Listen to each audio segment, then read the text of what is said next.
nobres colegas. Gostaria de informar a população que começou nesta segunda-feira, dia 29 de abril, o período de inscrições do Exame Nacional para Certificação de Competências de Jovens e Adultos, o ENSEJA 2024. E o prazo termina 10 de maio, amanhã. O Instituto Nacional de Estudos e Pesquisas Educacionais Anísio Teixeira aplicará as provas no dia 25 de agosto. Realizado pelo INEP desde 2002, o exame possibilita a retomada da trajetória escolar e a participação é voluntária, gratuita e destinada a jovens e adultos que não concluíram seus estudos na idade apropriada.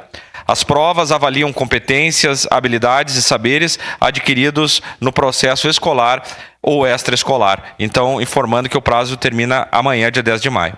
E também, presidente, gostaria, como é a nossa última sessão, parabenizar todas as mães.